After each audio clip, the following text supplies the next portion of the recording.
Bwana Yesu asifiwe, kanisa la Bwana. Mungu asifiwe sana.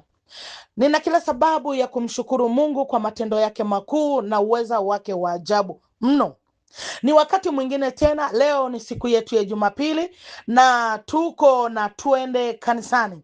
Nina kila sababu ya kulishangilia jina la Yesu kutupatia neema ya kuifikia leo siku ya Jumapili na asubuhi ya leo kujiandaa kwa habari ya kwenda kanisani.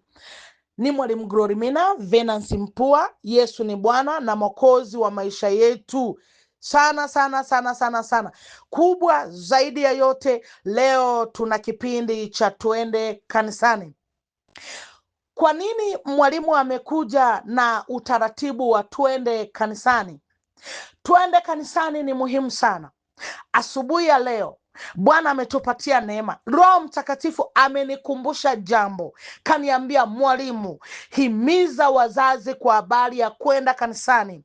Wale wazazi ambao wamechoka akili zao na ufahamu wao, hawaoni umuhimu wa kwenda kanisani, wahimize. Na mimi kwa kauli hiyo hiyo ya Roho Mtakatifu nimekuja kwenye kamera hizi za Mtoto wa Kiume TV kukusemesha ya kwamba ni muhimu sana uende kanisani. Hii ni oda ya mbingu. Kabla tujaendelea sana, funika macho yako tuombe. Mungu wetu na Baba yetu, nina kila sababu ya kulishangilia jina lako. Jina lako linaweza, jina lako linatosha, jina lako Baba, hatuna majina mengine. Tumekukimbilia wewe Ebeneza ili tusiaibike milele. Kwa haki yako utuponye Mungu wetu. Ndio maana nimesogea kwenye madhabahu yako takatifu asubuhi ya leo Bwana, katika kipindi hiki cha twende kanisani. Enda pamoja nasi Bwana, enda pamoja nasi, usinyamaze. Enda pamoja nasi Roho Mtakatifu. Roho Mtakatifu karibu. Roho Mtakatifu tusaidie. Roho Mtakatifu ni kiongozi wetu. Roho Mtakatifu ni mwalimu wetu. Enda pamoja nasi, enda pamoja nasi kwenye kipindi hiki cha twende kanisani. Enda pamoja nasi. Uwepo wa damu yako kwa wazazi ni uone, uwepo wa nguvu zako kwa walezi ni uone, na neema yako ya ukombozi. Zaidi ya yote kwenye hichi kipindi cha twende kanisani na cha wakati huu Baba, usituache. Roho Mtakatifu karibu, katika jina la Yesu. Anza pamoja nasi kwenye hichi kipindi, umalize pamoja nasi. Utukufu na heshima na adhama ni zako Bwana, nikiomba na kuamini, amen. Ni wakati mzuri kabisa ambao Bwana wa majeshi ametupatia neema kuwepo kwenye kipindi hiki cha twende kanisani. Maana yake nini? Twende kanisani na mtoto. Twende kanisani na Mtoto wa Kiume TV. Maana yake nini? Kwa nini Roho Mtakatifu ametupatia hichi kipindi? Tegemea kukipata kila Jumapili. Twende kanisani Mtoto wa Kiume TV. Kwa nini kipo? Roho Mtakatifu ametupa maelekezo. Roho wa Mungu anataka kuamsha nafsi ambazo zimechoka. Nizungumze na wewe baba, tuzungumze na wewe mama, tuzungumze na wewe mlezi. Yawezekana hujapata neema ya kuwa na mtoto. Zamani nilikuwa nikisoma Biblia katika hali ya uchanga wa umri, katika hali ya uchanga wa kiroho. Nilikuwa ninajua kabisa kwamba haiwezekani mwanamke kuto kunyonyesha, haiwezekani mwanaume kuto kupakata. Akili yangu ilinituma, Biblia inasema kila mwanamke, maana imesema zaeni mkaongezeke. Kwa hiyo sikuwahi kufikiri kwamba nitakuja kukutana na watu ambao hawajawahi kunyonyesha, viuno vyao havijawahi kutoa watoto. Sikuwahi kufikiria. Mimi nilijua vile Biblia inasema na ndivyo inavyokuwa. Nimeendelea kukaa kwenye huduma, nimeendelea kufundishwa na Roho Mtakatifu, nimeendelea kupokea mahitaji Yesu. Nimekuja kukuta kabisa kuna mtu kiuno chake hakijawahi kutoa mtoto, mama tumbo lake halijawahi kupokea mtoto, maziwa yake hayajawahi kunyonyesha. Yule mwanamke anamsifu Yesu, anasema kwamba Yesu, tumbo lako lina heri lililokuzaa. Yule mwanamke hakusifu vitu vingine. Yule mwanamke hakuona ule uzuri wa Yesu kufufua watu. Yule mwanamke hakuona ule uzuri wa Yesu kwenda kumuita nani? Kwenda kumuita nani yule aliyokuwa amekufa? Akamuita kaburini nani? Lazaro. Hakuona kwamba viwete wanatembea, waliokufa wanafufuka. Yule mwanamke hakuona. Alichomuona Yesu, yule mwanamke anamuona Yesu uko kwenye makutano, akazungumza jambo, akasema, wewe mtoto wa kiume, lina heri tumbo lililokuzaa. Haleluya! Lina heri tumbo lililokuzaa. Bwana asifiwe. Lina heri tumbo lililokuzaa. Haleluya, haleluya. Lina heri tumbo. Ulikaa miezi 9 kwa huyo mwanamke, hivyo lina kila sababu ya kulisifu hilo tumbo na kuliambia lina heri. Hakutoka kwenye tumbo tu, hakutosha kwenye tumbo tu, akaelekea kwenye kipengele kingine, akasema yana heri yale matiti ulionyonya. Kwa hiyo yule mwanamke alisifu mambo mawili, akasifu tumbo lililomtoa Yesu na akasifu maziwa aliponyonya Yesu. Sasa nikajua katika uungu huo hatapatikana mwanamke aliyetasa, hatapatikana mwanaume asiyepata mtoto. Hiyo ndio niliiweka akilini mwangu. Kumbe ninakwenda tofauti na ulimwengu. Kumbe ulimwengu unakiri kwamba kuna mwanamke hajanyonyesha. Kumbe ulimwengu unakiri kwamba kuna mwanaume kiuno chake akijatoa mtoto. Sasa niseme kwamba hicho ni kifungo. Wewe unayeishi na hizo changamoto za kuto kunyonyesha, wewe unayeishi na hicho kiuno chako akijatoa mtoto, hiyo ni changamoto na vifungo. Yesu hajasema. Na wewe ni mwana wa Yesu, ni mwana wa kifalme, na uweza wa Mungu uko mabegani pako. Na kama uweza wa Mungu uko mabegani pako, shida iko wapi? Shida unayo wewe. Yule mwanamke alisifu maziwa. Yule mwanamke alisifu, katika Luka alisifu maziwa na akasifu tumbo. Sasa kama kuna mwanamke hajanyonyesha, kama kuna mwanaume hajapata mtoto, hizo tunaziita ni changamoto. Na changamoto kwa Yesu anazifuta mara moja, na changamoto kwa Yesu anaziondoa mara moja, na changamoto kwa Yesu yeye kwake ni kitu kizuri mno, maana anapandisha utukufu kwenda utukufu. Jina lake liendelee kupanda juu, jina lake liendelee kusifika. Kwa hiyo hakuna mwanamke ambaye anapaswa kuto kunyonyesha. Kila mwanamke aingie reba, kila mwanaume atoe mtoto. Hiyo ni amri. Ndio maana huyo mwanamke anayasifu maziwa. Je, maziwa yako yamenyonyeshwa? Anyway, endelea kwenda na Mwalimu Glory. Mina vipindi vingine nitazungumza kwa upana habari ya maziwa, nitazungumza kwa upana zaidi. Leo tuko na twende kanisani. Hii twende kanisani inamgusa nani? Hii twende kanisani inamgusa mlezi ambaye hajazaa kabisa watoto, lakini anawalea watoto, na inamgusa mzazi ambaye amezaa watoto na analea watoto.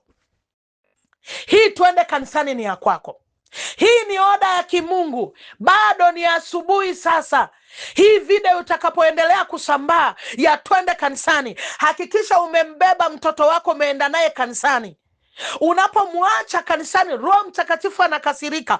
Unapomwacha kumpeleka kanisani, unapomwacha kumsukuma kwenda kwenye vipindi vya kanisani, kwa hakika unatengeneza uinjilisti mbaya kwa mtoto wako, kwa sababu adui atakuja na mapando yake na bado atapanda magugu.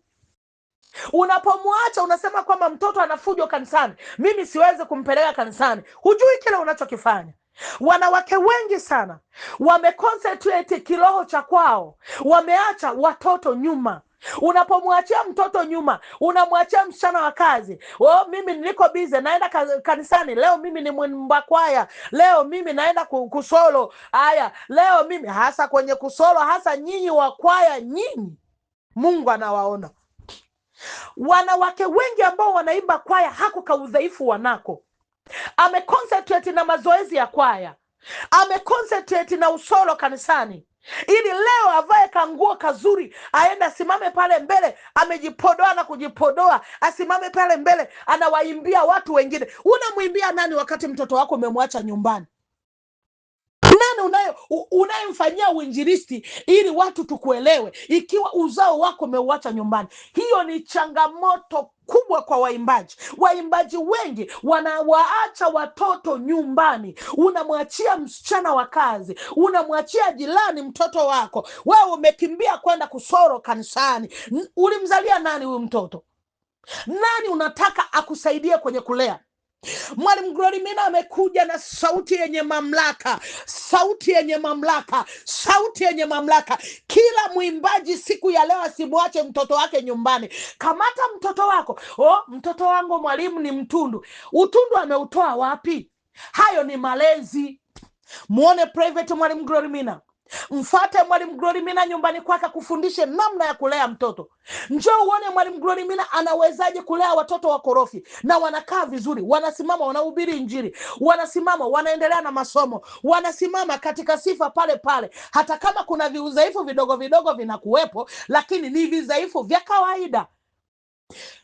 Mwalimu Glory Mina alipishi hela. Mwalimu Glory Mina hakuchaji chochote. Njoo nyumbani kwake akufundishe namna ya malezi. Huwezi kwenda nyumbani kwa Mwalimu Glory Mina, mpigie simu, atakupangia muda wa kukufundisha malezi. Malezi yanaanza kufundishwa kuanzia nyumbani. Unaposema mtoto wangu anapiga kelele kanisani, changamoto ni wewe, hujamlea. Mimi mtoto nitoke naye hapa niende naye kanisani akanisumbue? Wananijua vizuri. Wananijua. Nikimtoa nje ya geti atafurahia hizo kucha. Wanamjua.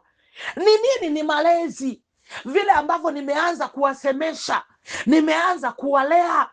Mwanangu, sasa hivi tunaenda kanisani, hupasi kufanya lile na lile, lile na lile. Malezi.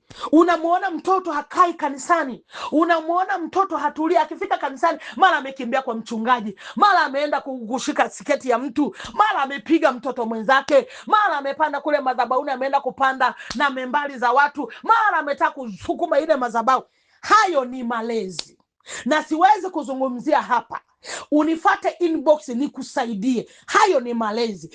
Kelele yangu, Roho Mtakatifu ameona huruma.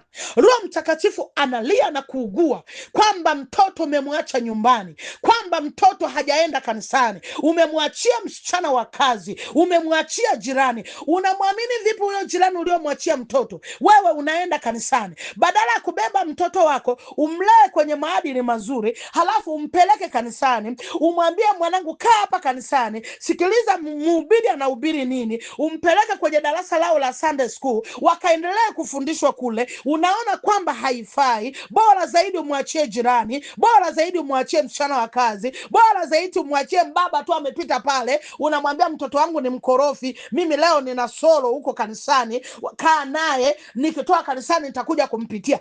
Unaamini nini? Unaamini nini? Katika Isaya tunapokwenda kumalizia, katika Isaya 1:16, kwa nini imesema jiosheni jitakaseni? Na hizo ikiwepo na hiyo ya kumwacha mtoto. Unapomwacha mtoto anakulia kwenye mazingira mengine, uko naye kweli, lakini hauna muda ya kumpeleka kanisani, hauna muda ya kumfundisha aliyo mema. Jua kwamba hii jiosheni jitakaseni inakuhusu. Lakini katika Mathayo 28, basi enendeni 19, basi enendeni ulimwenguni kote mkawafanye mataifa kuwa wanafunzi wangu. Uinjilisti wako uanze nyumbani. Hakikisha twende kanisani. Hii unasukuma watoto wanaenda kanisani. Mambo ya malezi utamtafuta Mwalimu Glory Mina kwa private. Niko tayari kuwa na magrupu ambao nitakuwa nafundisha malezi ya watoto. Niko tayari. Bwana asifiwe sana. Ninakuamsha wewe ni mwinjilisti. Uimbaji wako, uchungaji wako, kila jambo unaolifanya la utukufu wa Mungu, hakikisha kwamba unamtanguliza mbele mtoto wako. Twende kanisani ya leo, wasukume watoto wote waende kanisani. Twende kanisani ya leo, wasukume watoto wote waende kanisani. Na watoto wote watakapokwenda kanisani, ninaomba nitoe ofa hii. Nitapokea simu. Haleluya. Nitapokea simu na na kuzungumza na huyo mtoto na kumtia moyo na kucheka naye na kumweleza Yesu alivyo mzuri na kumwombea. Leo, siku ya Jumapili ya leo, nitaombea watoto 10, lakini wale tu waliokwenda kanisani. Na ofa hii nitaanza kupokea simu saa 1 jioni. Kama hujaenda kanisani mtoto,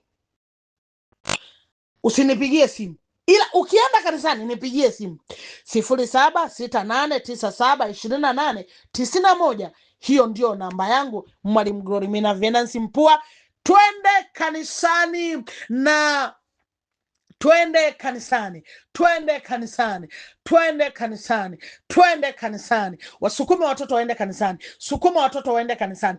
Twende kanisani na huduma nzima ya Mtoto wa Kiume TV. Barikiwa.